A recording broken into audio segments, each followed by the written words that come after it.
오늘 이 요한복음 8장에 나온 이 이야기는 우리 좀 교회를 조금 다니셨던 분들은 좀 자주 들었을 법한 그런 이야기죠. 예수님의 용서와 사랑이란 이 주제를 얘기할 때 또 이게 자주 등장했던 이 본문이기도 하고요. 이것이 또 우리에게 많이 감동을 주기도 합니다. 간음죄로 붙잡혀 온 여인. 그래서 거의 지금 죽기 일부 직전, 사람들이 이제 막 죽이려고 하는 그런 상황 속에서 예수님께서 딱 나타나 가지고 딱 이 무리들을 딱 가로막고 그 사람들 돌려보내고 이 여인을 용서해 준 이 사건이 참 우리에게 감동으로 다가옵니다. 근데 우리가 이 이야기를 그냥 이야기로만 받아들일 때 이 이야기에 담겨져 있는 무게를 놓칠 때가 있어요. 이것이 남의 얘기인 거죠. 이게 나의 이야기라면 어쩌면 조금 다르게 우리가 다가올 겁니다.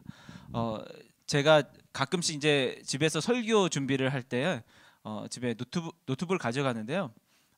제가 이제 가장 사랑하는 사람은 이제 우리 아내인데 그거 좀 제외하고는 가끔씩 이게 순서가 바뀔 때도 있는데 제 노트북을 가장 사랑을 합니다. 그래서 이 노트북을 가지고 이게 설교 준비를 하면은 제 이제 둘째 딸이 와서 막 신기하니까 뭐냐고 막 이렇게 하면서 만져보려고 그래요. 감히 이 과자 먹다 온 그 손으로 우리 5살 자매인데요. 그 자매가 자기도 노트북이 있거든요. 진짜 노트북이 있어요. 마우스도 있고 콩순이 노트북이라고.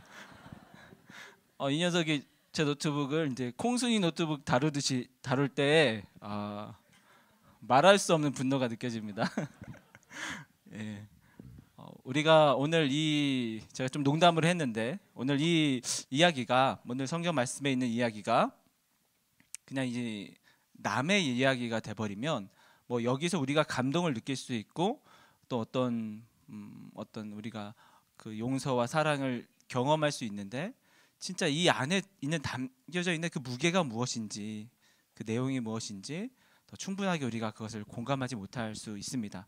오늘 이 이야기를 여러분 잘 아는 이야기일지라도 다시 한번 이것이 혹 내 이야기다 라는 마음으로 한번 나눠봤으면 좋겠습니다. 예수님께서 이 성전에서 백성들이 가르치고 계십니다. 사람들은 보통 이제 성전에 있는 그 큰 뜰에서 이 성경 본문을 읽고 그 랍비의 해석을 듣고 그 의미에 대해서 이제 변론하고 토론하는 걸 이렇게 좋아했습니다. 우리 GBS 모임이 그렇잖아요. 말씀을 읽고 듣고 그 말씀에 하나님 담겨진 뜻이 무엇인지 막 궁금해가지고 리더한테 묻고 토론하고 나누고 은혜 누리고 요 반응은 당연한 건데 뭐 이런 반응이죠. 이제 대학 2부 수준 제가 알고 있기 때문에. 근데 그 상황 속에서 막 GBS 모임을 예수님께 인도하고 계시는데 갑자기 소동이 일어납니다. 서기관들과 이 대제사장들이 한 여인을 데려와서 그 GBS를 하고 있는데 그 한가운데 탁 던져버리는 거죠. 황당한 일이죠.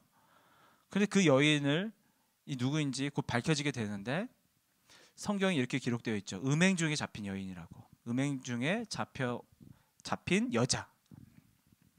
예수님, 이 여자는 간음하다가 현장에서 붙잡혔습니다. 모세는 이런 사람들을 향해서 돌로 쳐서 죽이라고 얘기하고 있는데 예수님 한번 판결해 주시죠. 선생님 한번 판결해 주시죠. 당시에 이렇게 어떤 일상생활에서 일어나는 여러 가지 일들, 송사 이런 부분들을 랍비에게 판결을 요구하기도 했습니다. 그렇게 예수님 이 여자를 어떻게 처리해야 됩니까? 라는 질문을 예수님께 던지고 있는 거죠. 이 사람들이 주장했던 것처럼 율법은 진짜로 이 간음죄를 중하게 다루는데요. 왜냐하면 이 결혼을 굉장히 신성한 것으로 봤기 때문에 그렇습니다. 남자와 여자가 혼인을 약속하는 것은 하나님과 우리 사람 사이에 언약을 맺는 것과 같이 여겨서 이 혼인을 깨트리는 행위가 하나님의 언약을 저버리는 것 같이 큰 무게감을 이 당시 사람들은 받아들이고 있었죠. 그래서 이 혼인의 깨트리는 것, 이 가정을 깨트리는 일에 대해서, 그 죄에 대해서 엄하게 다뤘습니다. 신명기 22장에 자세히 나옵니다. 예수님 분명히 이렇게 신명기 말씀에 나와 있지 않습니까? 이 여인을 돌려쳐 죽이는 것이 마땅하지 않습니까? 라고 질문하고 있는 것이죠. 이 여인은 어떻게 해야 될까요? 예수님은 오셔서 사랑과 용서를 말씀하시고 세리와 죄인들, 창녀들 같이 가까이 지내오셨던 분입니다. 이분이, 이 예수님께서 오늘 이 문제 앞에서, 이 율법의 문제, 현실의 문제 앞에서 어떤 태도를 취해야 되고 어떤 대답을 해야 되겠습니까? 굉장히 난처한 질문이죠. 율법대로 해야 됩니다. 이 법대로 해야죠. 우리 뭐 법대 출신, 법 공부하시는 분들 없으시군요. 이제 바리새인들, 우리 리더들, 엘더들 좀 바리새인이잖아요, 그렇죠? 법대로 말씀대로 해야죠, 목사님. 돌려쳐 죽여야 됩니다. 하고 이렇게 선량한 우리 시민들, 선량한 우리 조원들은 그래도 예수님 당신의 용서와 사랑을 이번에 보여줬으면 좋겠습니다. 사람들의 기대와 생각들이 좀 다양했을 겁니다. 그렇지만 대체적으로는 이 일이 일어나고 있는 장소가 성전 아니에요. 성전 안에서 GBS 모임 하다가 이 여인이 끌려온 거거든요. 아마 이제 여러 가지 사람들 다양한 생각과 관점들이 있겠지만 대부분의 사람들이 쳐 죽이려는 간음죄를 현장에서 잡혔대. 쳐 죽여야지. 자기의 손에 맞는 돌을 하나씩 쥐고 있었을 줄 모릅니다. 그런 상황입니다. 어떻게 우리가 이 여인을 대하는 것이 옳습니까? 율법대로 하는 것이 옳습니까? 아니면 그래도 긍휼과 관용을 베푸는 것이 옳습니까? 그런 딜레마가 지금 가지고 있는 상황인 거죠. 게다가 이것이 그렇게 단순하지가 않는데 무엇이냐면 숨겨진 의도가 있어요. 요즘 우리가 어떤 인터넷 뉴스가 막 뜨면은 그렇게 생각하잖아요. 이게 뭔가 숨겨진 뭔가 의도가 있을 것이다. 뭔가 덮으려고 하는 것이다. 그런 마음을 갖고 계시잖아요. 오늘 이 사건도 그런 숨겨진 의도가 있지 않을까라는 우리 의심을 해볼 필요가 있습니다. 왜냐하면 분명히 이 현장에서 음행하다가 잡혔다면은 사실은 상대방이 있어야 되잖아요. 남자가 있어야 되잖아요. 남자가 등장하지 않아요. 이 여자만 등장합니다.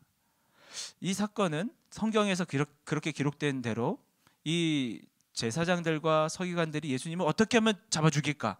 그 고민으로 이 사건을 고안해냈는데요.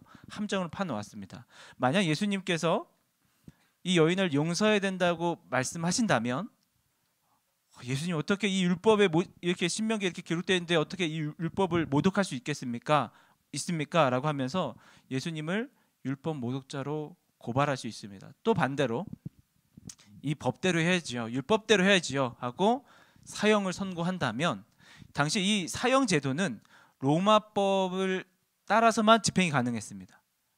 그래서 예수님께서 율법대로 이 여인을 죽여야 됩니다라고 얘기한다면 이제 로마 법정에 고발하면 되는 거예요. 어떻게 예수님께서 답변하든 예수님을 잡아서 그 명예를 실추시키거나 아니면 감옥에 갇히게 하거나 그런 고민들, 그런 계략들을, 그런 함정을 여기 파놓은 거죠. 이 상황 속에서 우리는 어떤 선택, 어떻게 말하고 어떻게 행동해야 되겠습니까? 이것이 우리의 상황이라면 이라는 것이죠. 그냥 우리가 구경꾼, 예수님 뭐라고 하실까? 그 수많은 이 사건을 구경하고 있는 많은 무리들처럼 보는 것이 아니라 내가 그 안에서 내가 예수님이라면, 내가 그 여인이라면, 내가 그 현장 가운데 있었던 사람들이라면 어땠을까? 또 여러분들이 어떤 피해자 입장에서 선다면 어떻게 그런 가정을 파괴한 그 파렴치한 사람을 그렇게 쉽게 용서할 수 있겠습니까? 라고 할 수도 있고요. 여러분 그 여인의 어떤 가족의 입장이라면 그래도 한 번의 실수인데 바로 사형에 처할 수 있겠습니까? 그런 마음을 우리가 품을 수도 있겠고요. 이 의도를 예수님께서 알아차리셨던 것 같아요. 그래서 예수님께서 딴청을 피우고 있죠. 막 바닥에 낙서하십니다. 갑자기 막 예수님 이거 어떻게 합니까? 딴청을 피우세요. 바닥에 낙서하고 보통 혼자 놀 때 그렇게 하잖아요. 혼자 놀아본 적이 없으세요? 부럽네요. 학교 운동장 구석에서 이렇게 바닥에 낙서하고 이상한 행동을 하시는 거예요. 그러니까 이 제사장들과 이제 서기관들이 막 예수님 딴청 피우지 말고 좀 대답 좀 해주세요. 오늘 이 말씀을 이렇게 묵상하면서요, 고민을 했어요. 나도 이 사건 안에서 내가 어떤 하나님의 음성을 들어야 되는가, 어떻게 이 말씀을 적용해야 되는가라고 계속 묵상하면서 나는 이 가늠한 여인의 상황인가, 혹은 이 여인을 미끼 삼아서 예수님을 잡아 죽이려는 이 사람들의 편에 속해져 있는 것인가, 혹은 이 사건이 벌어졌을 때 그 여인을 돌로 칠 준비를 하고 있는 이 무리들이었을까? 여러분 어느 편에 서 있는 것 같아요? 때로 내가 그 죄에 넘어져서 실수해서 사람들의 정죄의 눈초리 속에서 그래 나 죽어야 되지, 나 죽을지도 몰라, 두려움에 떨고 있는 그 상황일 수도 있고요. 혹은 저 사람, 저 친구 이 공동체 안에서 어떻게 저렇게 저희 신앙인이라고 할 수가 있어, 크리스찬이라고 할 수가 있어, 어떻게 예배를 저렇게 드리지? 우리가 돌로 치려고 하는 무리가 될 경우도 있고요. 계속 묵상하면서 나는 누구일까? 이런 묵상을 했습니다. 여러분도 한번 묵상해 보십시오. 나는 이 여인일까? 무리일까? 이 묵상하다가 제가 내린 결론은 나는 때론 여인의 위치에 속해 있고 또 때로는 이 무리의 위치에 속해 있을 때도 있구나. 수많은 남들이 모르는 죄를 남몰래 짓고 또 그것이 발각됐을 때, 들켰을 때에 굉장히 부끄러워하고 어떻게 하면 감출 수 있을까 포장하고, 그것이 내 한쪽의 모습이고, 또 한쪽은 내가 용서받은 것을 기억하지 못하고 정죄하고 판단하고 그렇게 생각하고 그런 눈으로 바라보고 가르치려 들고. 오늘 이 사건이 일어난 시기는 초막절입니다. 초막절. 초막절은요, 무엇을 기념하는 절기냐면 이스라엘 백성들이 이집트에서, 애굽에서 구원하여 주신 그 구원하심을 찬송하고 찬양하고 기념하는 그런 절기입니다. 이 광야 생활을 떠올리면서, 그래 하나님께서 우리를 이렇게 돌보시고 입히셨지, 우리를 애굽에서 건져 주셨지. 그래서 이 초막절이 이스라엘 백성들에게 굉장히 큰 명절이에요. 우리로 따지자면은 이 추석과 같은 명절입니다. 이번 주 계속 하나님 감사합니다, 하나님 우리를 구원해 주셨습니다, 막 그렇게 찬송 부르다가 그 여인이 딱 앞에 서자 돌 들고 죽일 준비를 하고 있는 거예요. 그것이 또 우리의 모습 아닙니까? 하나님 사랑합니다, 하나님 감사합니다, 막 그렇게 하나님 찬양하다가도 조금 나한테 마음에 안 들고 부딪히는 게 생기면은 딱 돌변해서 이렇게 정죄하고 상처 주고 멀리하고, 그것이 지금 또 우리의 모습 아닌가요? 여러분 지금 어느 쪽에 속해 있습니까? 이때 예수님께서 이 상황 속에서 드디어 입을 열어서 말씀하여 주시죠. 이렇게 말씀하십니다. 너희 중에 죄 없는 자가 먼저 돌로 치라. 너희 중에 죄 없는 자가 돌로 치라. 저는 이 주일학교 다닐 때 이 말씀을 이렇게 들으면서, 그래 너희 중에 죄 없는 자가 돌로 치라라고 말씀하니까 사실 나 꿈쳐둔 죄 있는데 막 그 지하철 탈 때마다 이거 몰래 이게 무임승차하고, 엄마가 헌금 딱 주면은 그 1,000원 주면은 그 과자 사 먹고 오락실 가고 한 500원만 내고 막 그런 게 떠올라가지고, 그래 나도 그 죄인이지. 되게 착하죠. 제가 예전에 전도를 하다가, 전도를 하면, 노방전도를 하면은 보통 레퍼토리 이거잖아요. 하나님께서 당신을 사랑하십니다. 그런데 하나님께서 사랑하셔 우리를 창조하셨는데 왜 우리가 하나님과 그 사랑을 잘 누리지 못할까요? 그것은 우리 인간이 모두 죄인이기 때문입니다. 이게 당신 죄인이야 하면 이게 민망하니까 우리 모두 죄인이고요. 선생님도 죄인이세요. 보통 이렇게 잘하죠?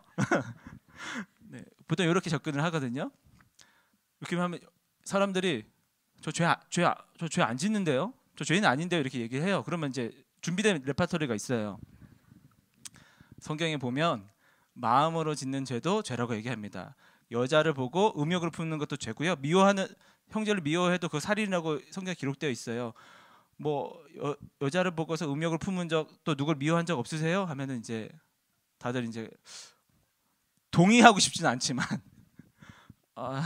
제가 바빠서요 하거나 죄인인 것 같네요 이렇게 체념하듯이 얘기하죠. 그러다가 한 몇 년 전부터는 새로운 존재들이 나더라고요. 선생님, 우리 모두 죄인입니다. 마음으로 짓는 죄도 죄입니다. 그렇게 죄 지은 적 없으세요?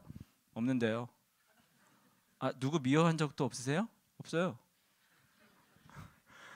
전도가 너무 귀찮다 그러면 죄 안 짓는데요.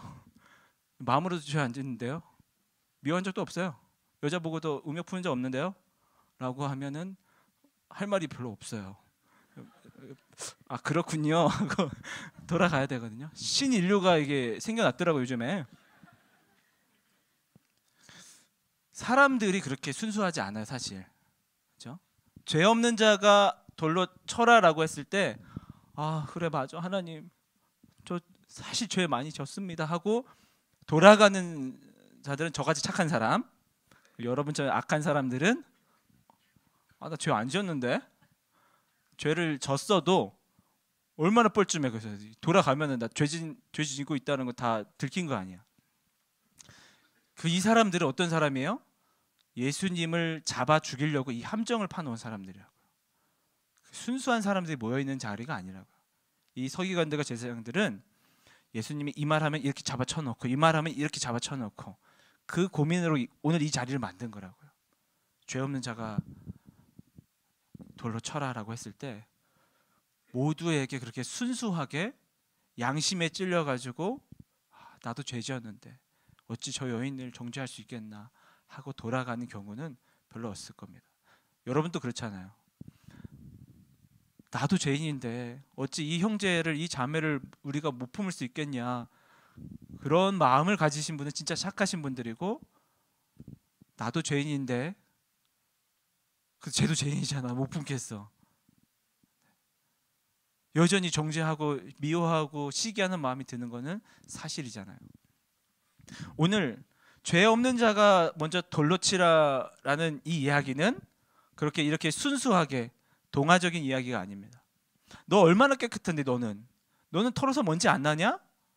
여기에 사람들이 반응한 정도는 아니에요. 사람들은 그것보다 더 악합니다. 당시 이 간음죄는 굉장히 중한 죄였어요. 때문에 이 간음죄를 저지르면은 사형에 처합니다. 굉장히 중한 죄죠. 그렇기 때문에 이 간음죄를 판결할 때는 굉장히 엄격하게 했는데, 왜냐하면 의심이 될 수도 있잖아요. 남편이 우리 아내가 요즘에 자꾸 향수를 뿌리고 이상한데, 오늘 이 남편이 자꾸 평소 이게 퇴근 시간이 늦고 이상한데, 의심을 품을 수 있잖아요. 고발하면 죽는 거야. 이제. 이 남편이 바람 폈습니다. 그러면 이 남편 죽는 거야. 그래서 장치를 만들었는데 증인이 필요했습니다. 꼭 2명에서 3명의 증인이 꼭 필요했습니다. 이 간음죄를 확정하기 위해서는 2명에서 3명의 증인이 있고서야 이 간음죄를 처벌할 수 있어요. 이 간음죄라는 게 굉장히 애매모호하잖아요. 그래서 오늘 예수를 잡아 죽이려는 이 함정을 팔 때 간음죄를 가지고 함정을 팠는데 중요한 게 있어요. 왜냐 간음죄는 이 판결이 굉장히 애매모호하기 때문에 명백한 증거가 있어야 돼요. 현장에서 잡아야 됩니다. 현장에서. 저 불륜 아닌데요? 기억이 안 나는데 그냥 친한 오빠 사이예요. 오빠 동생 사이예요. 이렇게 얘기하면은 처벌이 안 되는 거예요. 현장에서 잡아야 됩니다. 간음하다가 현장에 잡아야 돼요. 자, 그러면 여기에 뭔가 알 수 없는 음모론 있을 수 있는 거죠. 어떤 남편과 미리 짜놓은 각본일 수도 있습니다. 왜? 예수를 잡아 죽이려고. 일명 제비를 고용할 수도 있습니다. 돈 주고 남자를 사서 너는 피해가게 해줄게. 여자만 잡아 죽일 거야. 해서 그 여인을 유혹해서 이 사건을 만들 수도 있습니다.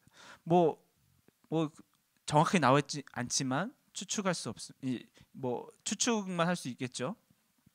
예수님께서 죄 없는 자가 먼저 돌로 치라라고 하는 것은 간음죄를 확정하기 위한 두세 명의 증인, 이 무고한 그 간음죄의 그 간음의 현장의 그 죄에 상관이 없는 무고한 무관한 그 증인이 먼저 돌로 치라라고 명령하신 거죠.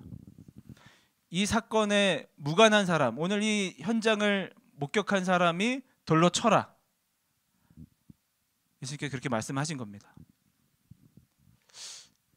오늘 이 현장을 목격한 그 2명의 혹은 3명의 증인은 어쩌면 제사장들과 서기관의 이 모략에 의해 미리 섭외된 사람일 수 있습니다. 왜냐하면 현장을 검거해야 되거든요. 이 여인을 이 간음한 현장에 숨어 있습니다. 그냥 분위기가 미묘한데 가지고는 안 돼요. 관계를 맺고 있을 때 덮쳐야 되는 거예요. 기다립니다. 그 일이 벌어질 때까지 기다립니다. 오늘 예수님께서 그들에게 말하고 있는 거예요. 이 사건에 무관한 자가 먼저 돌로 치라. 그 목격자는 그 여인에 대한 관심이 없습니다.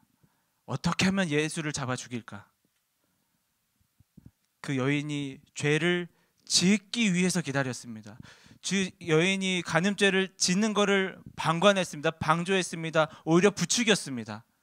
그것이 이 현장에 그 여인을 잡아온 사람들이 이야기죠. 이 사건과 무관한 자가 있는가? 그 자가 먼저 돌로 쳐라. 오늘 예수님께서 그렇게 말씀하신 겁니다. 오늘 이 사건에, 오늘 이 여인이 간음죄를 지을 수밖에 없는 이 사건에 무관한 자가 이 자리에 있다면 돌로 먼저 쳐라. 오늘 이 여인이 죄를 짓기까지 그 여인에게 기회를 주고 돌이킬 수 있게 권면해주고 그 현장이 벌어지려고 할 때 그것을 막으려 애쓰고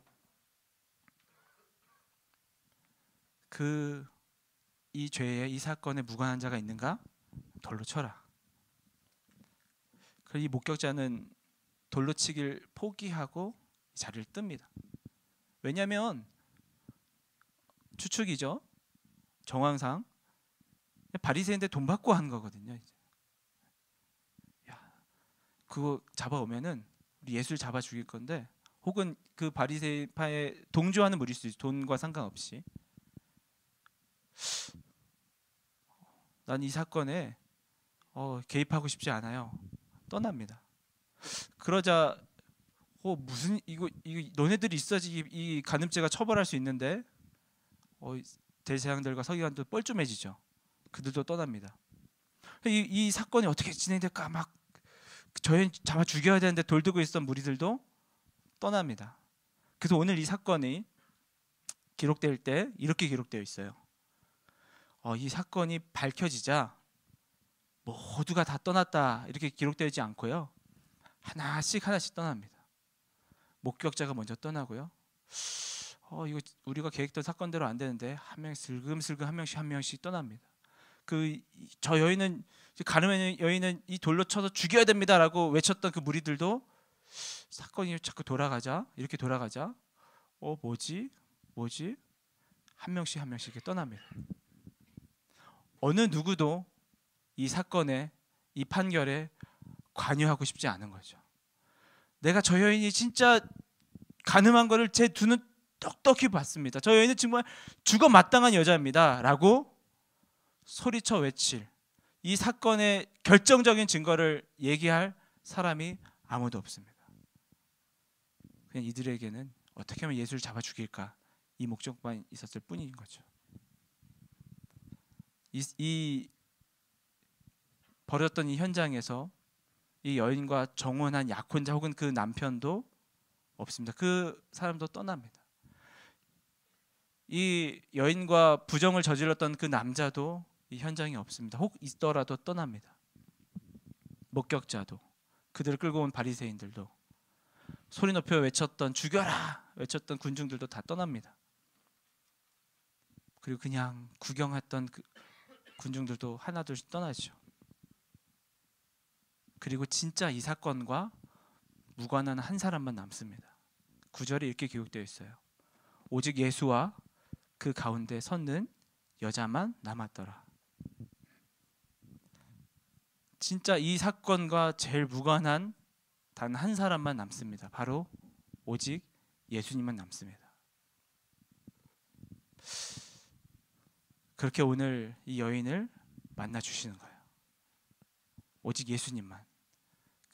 그 여자의 남편 혹은 약혼자도 떠나고, 같이 부정을 저질렀던, 같이 죽어 마땅한 그 남자도 떠나고, 그 여인을 끌고 왔던 그 무리들도 떠나고, 구경했던 사람들도 떠나고요. 아무도 이 여인에게 처음부터 관심이 없었으니까요. 오늘 이 사건이 벌어질 때요, 예수님께서 바닥에 막 글씨를 쓰는 장면이 나와요. 너무 궁금했어요. 예수님 뭐라고 쓰셨을까 궁금했어요. 그 주석을 막 찾아봤습니다. 그러면 거기에 뭐 이 여인과 부정한 관계에 맺었던 사람들의 뭐 목록 이름을 썼다, 뭐 아니면 각 여기 모인 사람들의 막 죄명을 썼다, 여러 가지 막 나오는데요.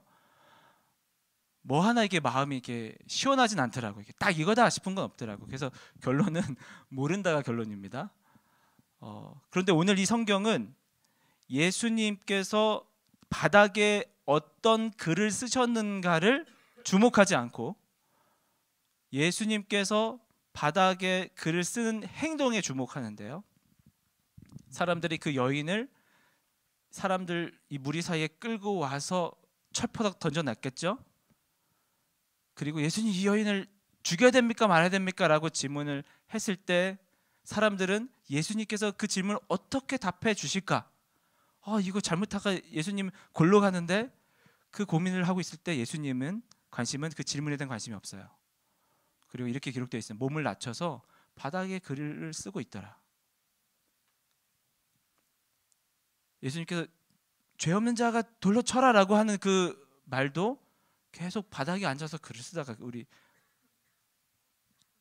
왕따처럼 이렇게 바닥에 글을 쓰다가, 그리고 나서 사람들이 다 떠나자 그제야 8절에 이렇게, 8절이 아니군요. 10절에 나와요. 10절 아닌가? 8절인가? 어딘가 나와요. 어디죠? 네. 10절 맞습니다. 10절에 예수님께서 일어나사가 그때 나옵니다. 제가 예수님의 이 행적을, 이 바닥에 글씨 쓰고 사람들이 막 얘기해도 돌로 쳐라 하고 또 다시 이게 막 무슨 이게 자폐증 있는 사람처럼 막 계속 바닥에 쓰고, 그걸 한번 그 행동을 상상해 보니까요. 죄송합니다. 제가 한번 몸을 움직여 볼게요. 육중한 몸이지만 바닥에서 이렇게 글을 쓰고 있는 거잖아요. 이렇게 너무 어울리죠? 사람들은 이 여인을 서서 위에서 지금 여러분을 제가 보는 것처럼 내려다보고 있었겠죠. 사람들이 저 여인을 잡아 죽이십시오. 잡아 죽일까? 율법을 적용해서 잡아 죽일게. 돌로 칠까? 돌로 치라고 하면 나도 돌로 쳐야지 하고 있을 때 예수님은 몸을 굽혀서 바닥에 글을 쓰면서 그 여인과 눈을 마주치고 있었습니다. 오늘 죄 많은 영혼에게, 또 그 이용당하여서 이 자리에 끌려온 그 여인에게 눈을 바라보고 있는 사람은 예수님 한 분뿐이죠. 그 사람들이 다 물러가자 그때 일어섭니다. 그리고 이렇게 말씀하시죠. 여자여, 너를 고발하던 그들이 어디 있느냐.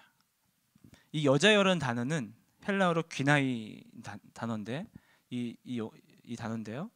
그 여자를 높여서 부르는 단어입니다. 사람들은 전혀 잡아 죽여야 돼, 돌려쳐서 죽여야 돼 죄인, 뭐 어떤 용을 썼지 모르겠지만 전혀 무슨 년 이렇게 불렀겠죠. 오늘 그 예수님은 몸을 낮춰서 그 여인을 눈높이로 바라보시고 여자요, 이 여성을 높여서 부르는 겁니다. 뭐라고 한글로 뭐라고 번역하면 좋을까요? 여사님? 조금 이상하다. 오늘 내가 이 자리에서 죽겠구나, 내가 가늠하다가 현장에서 붙잡혀서 죽겠구나 라고 그렇게 체념하고 그 여인에게 여자요.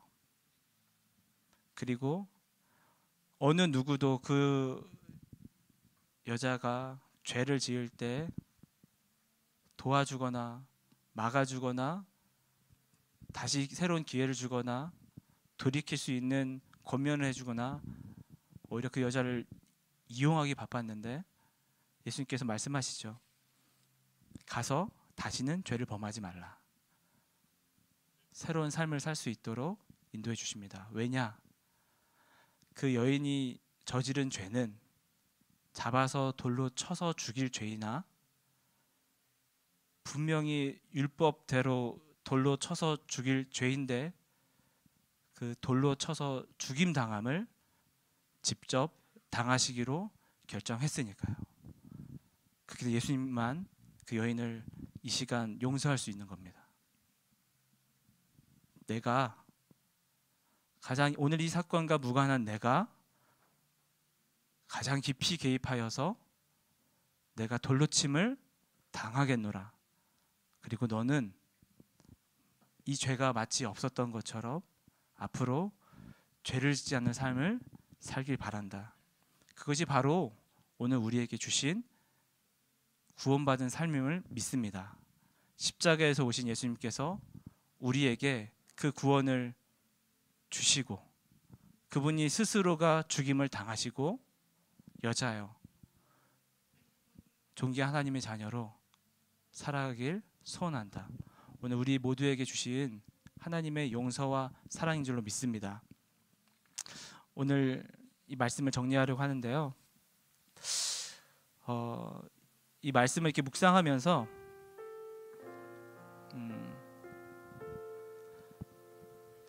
이 찬양이 떠올랐습니다. 여러분 물어보니까 잘 안 불렀던 찬양이라고 하더라고요.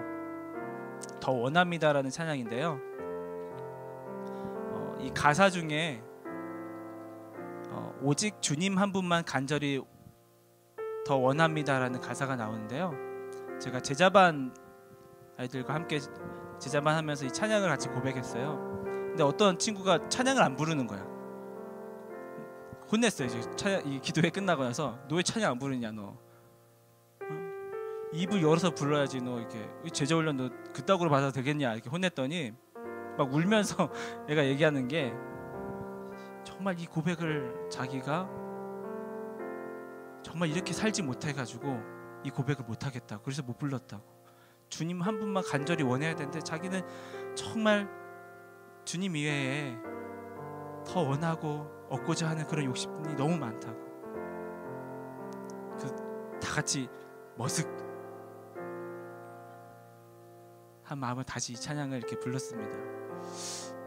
오늘 우리에게 주신 사랑과 용서의 무게를 우리가 안다면, 그리고 그 사랑과 용서를 우리에게 주신 이유가 다시 하나님의 거룩한 백성으로 교제하며 사랑의 교제를 나누시기 원하는 그 하나님의 마음을 안다면, 오늘 우리가 철저한 가늠한 죄인이지만 혹은 내가 죄 지은 것도 모르고 교만하여서 다른 사람들 정죄하고 어떻게 하면 저 여자를 잡아 죽일까 돌들고 있었던 그 무리라면 다시 한번 예수님의 사랑과 은혜와 용서를 묵상함으로 진짜 주님 없으면, 주님 없이는 내가 살아갈 수 없습니다.